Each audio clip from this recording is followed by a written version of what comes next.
Eu sou Mário Persona e essas são as respostas que eu dei aos que me perguntaram sobre a Bíblia.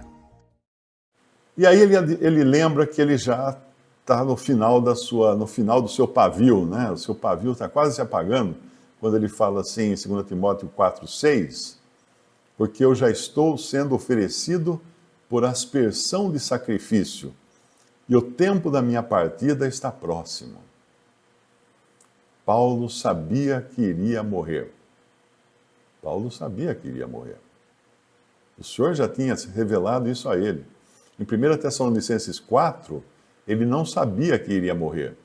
Por isso que ele, quando fala a respeito do arrebatamento, ele fala, depois nós, os vivos que ficarmos, seremos arrebatados.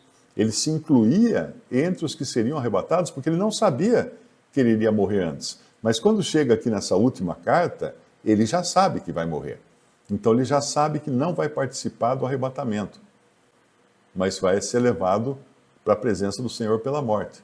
Ele vai no final aqui também falar do seu julgamento, falar da libertação que ele recebeu, falar dos que o abandonaram e tudo mais no final dessa carta. Essa é a última carta de Paulo, antes de morrer. É o seu último testamento, não é? Então já estou sendo oferecido por aspersão de sacrifício.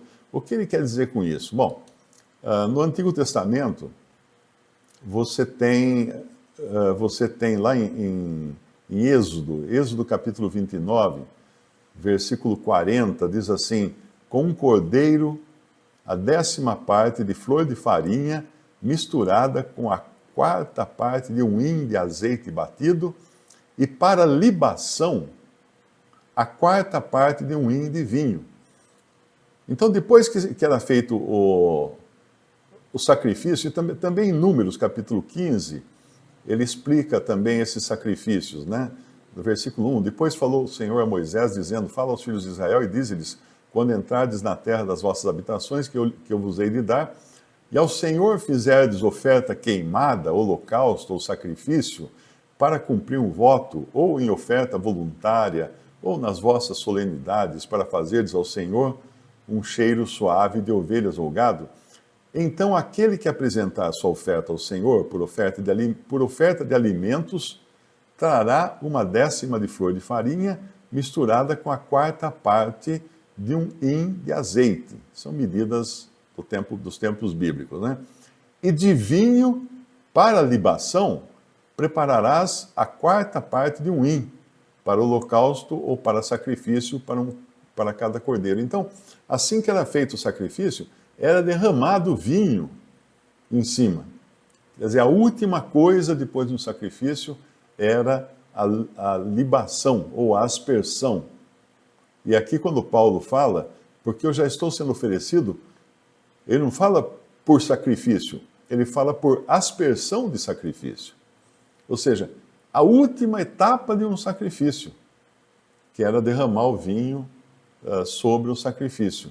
E o tempo da minha partida está próximo, em 2 Timóteo 4, versículo 6. E aí ele completa, combati o bom combate. Não que Paulo fosse um briguento, né? Não estava competindo em ringue de luta livre. Ele estava combatendo pela fé, uma vez dada aos santos. Combati o bom combate. Ele reconhece que tinha se dedicado àquele ministério que o Senhor havia dado a ele. Que precioso é podermos chegar ao fim da vida e poder dizer, combati o bom combate. Né?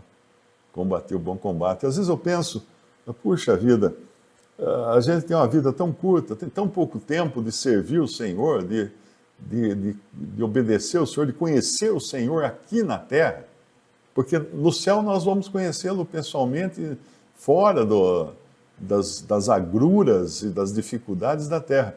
O único lugar para nós realmente conhecermos o Senhor é no deserto que nós estamos. Aqui a gente conhece realmente o valor da fé cristã, o valor de ter a Cristo como Salvador e Senhor de nossas vidas. Combati o bom combate, acabei a carreira. Ou seja, ele teve uma carreira que começou lá em Atos capítulo 9, quando o Senhor apareceu para ele e o chamou. Ali começou sua carreira. E dali para frente, o que ele viveu? Viveu uma vida difícil, né? Uma vida de combates, de lutas, de enfermidades, de espinho na carne, como ele vai falar lá em 1 Coríntios 12.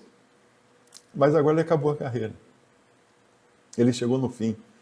E ele está desesperado? Não, pelo contrário. Pelo contrário, guardei a fé. Ou seja, ele não se desviou da fé. Ele não desprezou a fé que uma vez por todas foi dada aos santos. Desde agora a coroa da justiça me está guardada. O que é essa coroa da justiça? É um prêmio, uma recompensa pela sua atuação aqui na terra, como um servo de Deus, como um cristão, como um ministro do Evangelho. Ele sabia que tinha uma coroa para receber, não que isso fosse um sentimento tipo de orgulho, né? Ah, eu tenho uma coroa, os meus irmãos não têm. Não, nada disso. Ele sabia o quanto ele tinha se dedicado ao Senhor, e essa coroa de justiça me está guardada, a qual o Senhor, justo juiz, me dará naquele dia. Por que justo juiz? Porque ia julgar Paulo, para ver se Paulo ia para o céu ou para o inferno? De uma vez por todas. De uma vez por todas. Um salvo, ele é salvo no momento em que creu em Jesus. Paulo, em Atos 9, foi chamado por Cristo, se converteu a Cristo, ficou cego temporariamente, depois caíram escamas dos seus olhos, ele voltou a enxergar, mas agora com uma nova vida, com uma nova fé, com novas responsabilidades. A partir daquele momento ele estava salvo, perfeitamente salvo.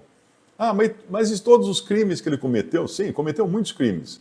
Ele mandava os cristãos para a morte. Ele mandava os cristãos para as arenas, para serem mortos por feras.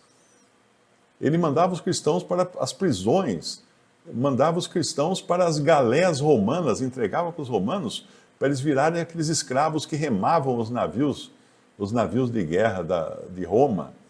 Entregava as mulheres e meninas para serem prostitutas nos bordéis de Roma.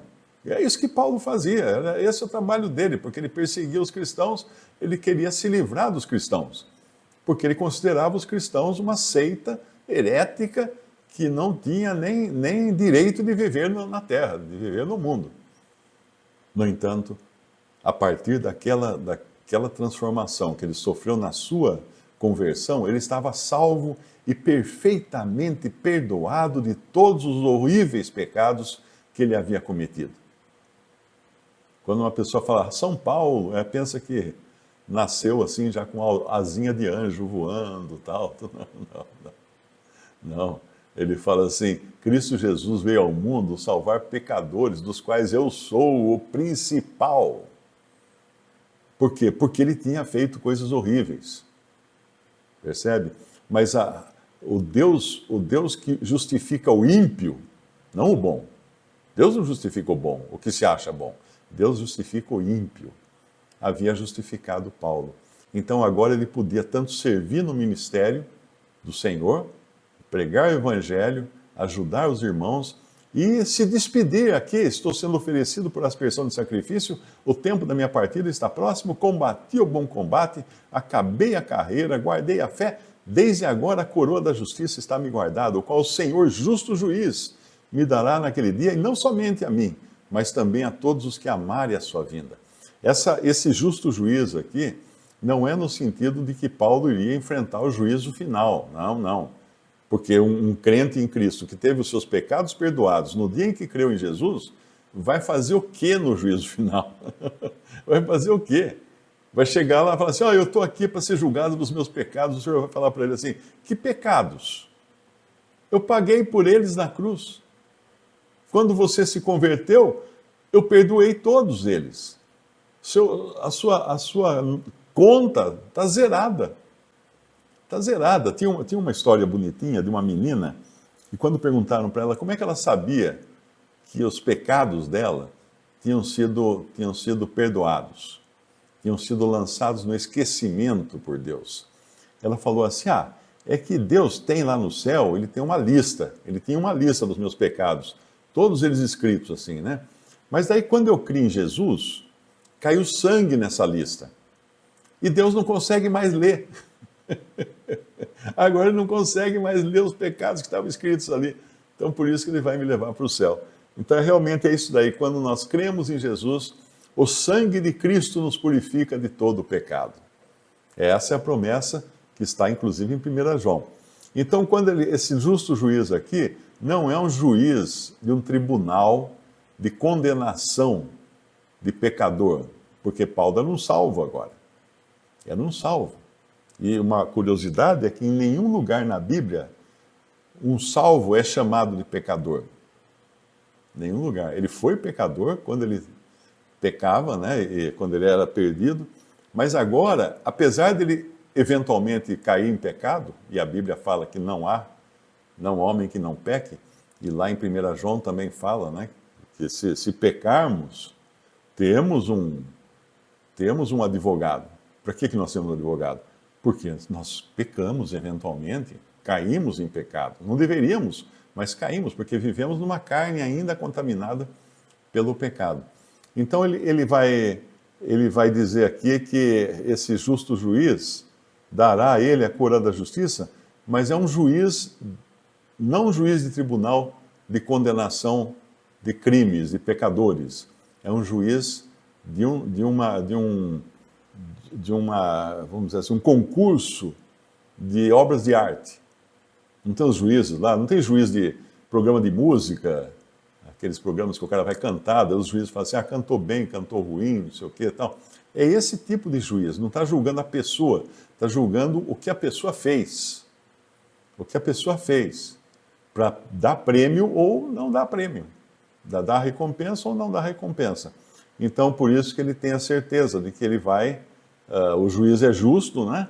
Mas vai dar não apenas a ele a coroa de justiça, mas também a todos os que amarem a sua vinda. Eu pergunto a você que me ouve, você ama a vinda do Senhor Jesus? Se ele falasse que vem hoje, o que você ia dizer? Não, Senhor, espera um pouquinho, eu preciso ter umas coisas para terminar ainda, eu preciso acabar a faculdade, eu estou procurando uma namorada, um namorado, eu preciso me casar antes. Não. Amar a vinda do Senhor é a primeira coisa na lista de todo crente. Visite o canal Respondidas no YouTube. Também respondi.com.br e 3minutos.net. Baixe os livros e o aplicativo.